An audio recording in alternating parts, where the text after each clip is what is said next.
Alrighty, so my case report was over frostbite in an adolescent football player.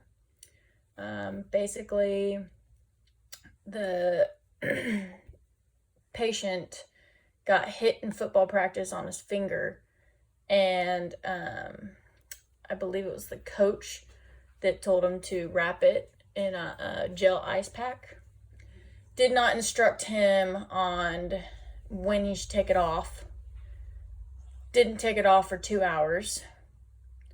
And so finally he decided to go to like an emergency room, and they said, well, you don't need to ice your injury anymore. And so the next day, he ended up going to the ER and saw some swelling, redness, but there was no pain at the time.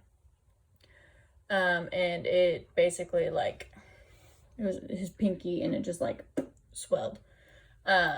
So basically, what they had to do is go in and like surgically remove some of the frostbite in his skin. And it said 4 days after the surgery, he started some occupational rehab, some therapy, just typical range of motion. There was a splint that he was required to wear, and of course continued rehab throughout weeks and weeks. By the 10th week after surgery, he returned to full play, and basically he had to wear a like gel sleeve under gloves while he practiced. And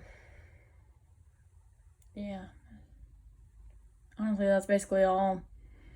In the discussion part, one of the main things that I got out of it was it said cold-induced vasodilation is or has unknown effects on the development of frostbite injuries. So there's not a lot of information on it. So I thought that was really interesting. So basically, my concerns are, why didn't the patient get educated on when to turn or when to take off his the ice or the gel pack? And clinically applied, I would always instruct the patient on how long to keep it on or when to take it off, and what they should do after. So that was about it. Yeah. So would you prefer gel pack, or would you just use a pack of ice? I don't personally like gel packs. I like ice packs. I think ice is a little bit better, and from my research done, I don't think that gel really gets the treatment done, if that makes sense. So I prefer regular ice packs. So that's also me being an athlete and have had ice all the time. So yeah, I prefer ice. So yeah. Okay. Yeah. So we'll go ahead and do mine. Okay. So mine is over factor. I don't know if it's V or 5. Is it V or 5 of factor 5? Leiden. V, yeah. V is a Roman numeral 5. Of Leiden thrombophilia in a female soccer player. Okay. Collegiate. Forgot that part. Okay, so she's a 19-year-old female soccer player. She's complaining of decreased exercise tolerance, and she was also coughing while warming up. She had no pre-existing cardiovascular pulmonary conditions.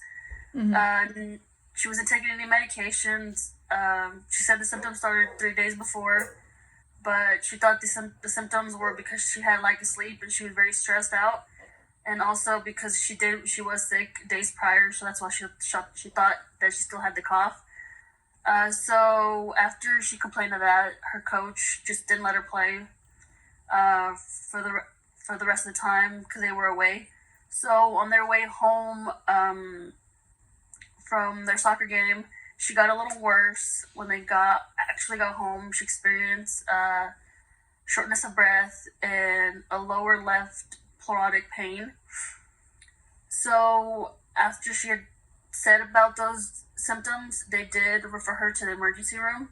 So they did a lot of tests on her, and nothing really concerning came out. The only thing that really was concerning was her D-dimer concentration elevation, which was a 16.37, which is a normal is 0.43 to 1.10. So, which possibly indicated, it's a big word, It's okay. a thromboembolic event. Okay. Okay, and also her CT scan, there was a thorax showed bilateral lower lobe pulmonary emboli with evidence of left lower lobe infarction. And they did end up doing genetic testing on her, which revealed heterogeneous for the F5L, and acute protein C resistance. Mm-hmm. So what they did was they kept her in the hospital, so they did an anticoagulant therapy for 5 days. And then they let her out, and she did outpatient anticoagulant therapy for 12 months. But they didn't let her do any drills or practice and stuff like that. But after those 12 months, she was limited to some activity, but not a lot. Yeah.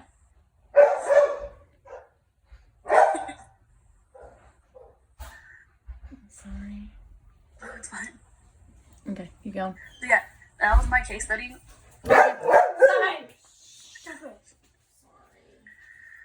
Yep. Cool. Interesting. We've only kind of like heard about Factor 5, but we never really went too in depth about it. So Yeah, interesting. I found it interesting just because I've never heard of it. Yeah. Yeah, definitely. Cool. I'm stopping.